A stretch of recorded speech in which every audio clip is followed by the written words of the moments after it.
Selamat berjumpa kembali dalam Land Audio Sahabat Perjalanan. Hari ini adalah hari Rabu 10 April 2024. Tema renungan saat teduh kita dengan judul Kesedihan yang Keliru. Firman Tuhan terambil dalam Matius 17 ayat 22 sampai dengan ke-23. Pada waktu Yesus dan murid-muridnya bersama-sama di Galilea, ia berkata kepada mereka, Anak manusia akan diserahkan ke dalam tangan manusia, dan mereka akan membunuh dia, dan pada hari ketiga ia akan dibangkitkan. Maka hati murid-murid itu pun sedih sekali. Mari kita berdoa.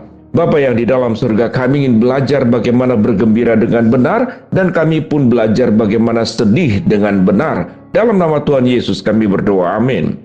Shalom sahabat perjalanan yang dikasihi Tuhan, sebuah pemahaman hidup yang sangat umum dikenal oleh setiap kita, bahwa hidup ini adalah penuh dengan suka dan duka, hidup ini penuh dengan lika dan liku, hidup ini penuh dengan situasi jatuh dan bangun. Lalu kita mendefinisikan apa yang namanya suka, apa yang namanya kemudian kegembiraan, apa yang namanya itu kesenangan, dan apa yang namanya itu kesedihan, apa yang namanya itu musibah, apa yang namanya itu duka, apa yang namanya disebut dengan jatuh. Kita mengelompokkan sesuai dengan penafsiran kita. Kita punya pemahaman yang sangat umum, yang disebut dengan suka, yang disebut dengan bangun, yang disebut dengan berhasil, adalah segala sesuatu yang menyenangkan hati kita. Kalau kita kemudian kategorikan dengan satu kata, yaitu mendapat.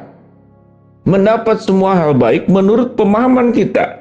Kalau kita bertambah kaya, berarti mendapat semua yang baik. Kalau kita kemudian berhasil dalam apa yang kita mimpikan, apa yang kita cita-citakan, maka kita masukkan dalam kategori itu sebagai sebuah kebahagiaan.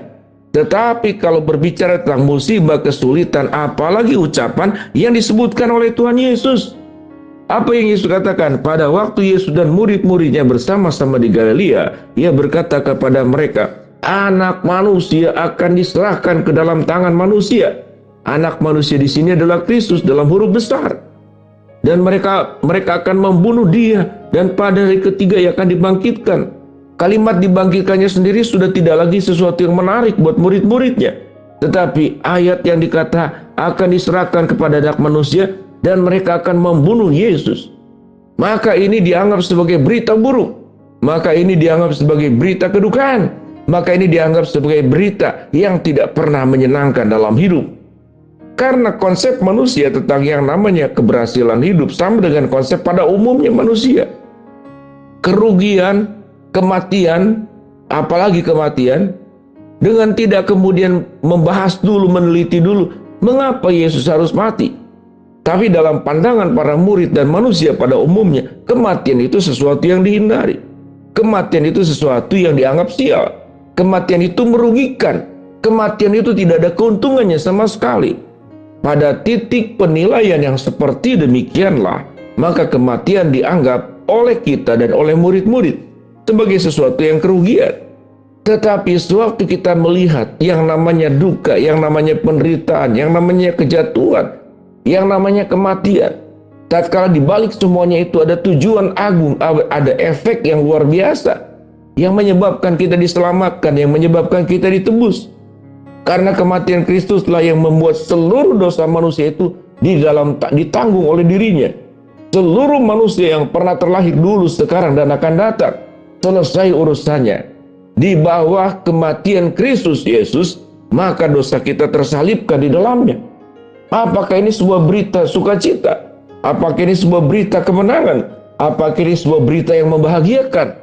Tentu bagi orang-orang sebagaimana penjelasan di awal, bahwa itu sesuatu yang merugikan. Karena itu hanya menguntungkan orang lain, tidak menguntungkan dirinya sendiri. Konsep manusia adalah tatkala itu menguntungkan orang lain, tidak menguntungkan dirinya sendiri, maka itu dianggap kerugian. Sehingga orientasi hidup manusia, yang namanya suka, yang namanya kesenangan, yang namanya bahagia, yang namanya keberhasilan, semata-mata kalau menguntungkan dirinya sendiri. Buat Kristus sendiri tentu apa yang diuntungkan. Kalau kita bicara tentang hitung untung dan rugi, Dia Allah jadi manusia, sudah jadi manusia kemudian dihina, kemudian dikejar-kejar, menderita, kemudian disalibkan, dipakukan, diludahi, dipukul kepalanya dengan bulu, diolok-olok, Apa yang menguntungkan bagi Tuhan Yesus?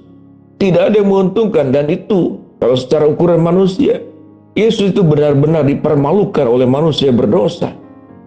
Tidak ada satu rasa sakit hati. Yang melingkupi Yesus secara menyeluruh adalah rasa cinta dan kasih kepada setiap kita masing-masing, agar kita mendapatkan keselamatan di dalam namanya. Lalu itu merugikan siapa? Secara unsur hitungan manusia, merugikan Tuhan Yesus. Tapi menguntungkan orang banyak. Kita mendapatkan janji keselamatan, kita mendapatkan jaminan hidup kekal. Dan murid-murid tidak mencatat kalimat berikut. Dia yang pada hari ketiga setelah dibunuh akan dibangkitkan. Maka murid-muridnya itu hatinya sangat sedih sekali. Sahabat seperjalanan, mari kita belajar tentang apa konteks ini dalam aplikasi dalam kehidupan kita. Maka secara umum, kalau kita kemudian menghadapi berbagai macam hal yang sifatnya kita dirugikan, kita berjuang untuk orang-orang yang kita kasihi, kita berjuang untuk orang-orang yang kita cintai, khususnya kalau kita sadari sebagaimana orang tua kita. Tidak pernah orang tua kita setelah kita dewasa kemudian menjabarkan, memaparkan semua tulisan tentang hutang kita kepada orang tua kita. Minum susu, makan ke dokter, sekolah, lalu kemudian beli berbagai macam perlengkapan dan segala sesuatu, lalu diminta bayar. Tidak ada. Perjuangan orang tua adalah semata-mata semuanya demi kebaikan. Tetapi memang ada keluarga-keluarga zaman sekarang yang memang tidak mau memilih tidak menikah karena tahu menikah itu sebuah pengorbanan dari orang tua kepada anak. Dan itu berarti menghabiskan seluruh masa hidup orang tua. Sebagian orang memilih tidak menikah, maka itu adalah pilihan sikap dia yang perlu kita hormati. Tetapi kalau berbicara sebagai orang tua, maka perjuangannya, kesenangan orang tua, kebahagiaan orang tua, dia sudah tidak lagi memikirkan penderitaannya dia. Dia memikirkan dampaknya untuk hidup setiap anak-anaknya. Agar anak-anak tumbuh kembang dengan baik, anak-anaknya tumbuh dan berjalan dalam hidup yang benar, tidak salah jalan, tidak salah langkah. Maka seluruh perjuangannya, air matanya, keringatnya, umurnya, masa-masa mudanya, semuanya diserahkan buat anak. Tidak pernah orang tua itu menyesal selama anak-anaknya tumbuh dengan baik. Kalau kita berbicara tentang apa yang dimaksud dengan kesedihan, maka kita melihat kesedihan yang tertinggi adalah kalau kita hidup sampai kita mati, kita jadi orang-orang yang egois, yang hanya memikirkan diri sendiri. Semua apa yang kita dapat hanya buat diri sendiri. Kita tidak pernah melakukan hal-hal yang indah dan benar. Lalu kita merasa sedih. Tetapi yang kesedihan terbesar dalam hidup kita adalah kalau kita selama hidup tidak pernah berkarya seperti Yesus, tidak pernah menyumbangkan segala sesuatu yang terbaik untuk kemuliaan Allah dan untuk memberkati orang banyak. Dengan demikian sahabat seperjalanan, menjadi sedih, menjadi berbangga, menjadi bersuka cita adalah pilihan hidup kita. Tergantung bagaimana kita menilainya. Tetapi sewaktu kita berjalan bersama dengan Yesus, sesungguhnya kalau kita bisa berjuang sampai mati untuk kemuliaan Allah, untuk memberkati banyak orang, maka itu adalah kesukacitaan yang luar biasa. Mari kita berdoa. Bapa dalam surga, kami bersyukur untuk kebenaran firman Allah yang kami pelajari. Hamba-Mu berdoa buat sahabat seperjalanan yang sedang sakit, Tuhan jamah sembuhkan. Sahabat seperjalanan yang sedang menghadapi masalah, Tuhan bukakan jalan. Sahabat seperjalanan yang sedang berdoa mengharapkan sesuatu, Tuhan kabulkan dengan cara dan waktunya Tuhan. Dalam nama Tuhan Yesus kami berdoa. Amin. Shalom sahabat seperjalanan, biarlah kita terus bersuka cita karena kita hidup berjuang untuk kemuliaan Allah. Amin.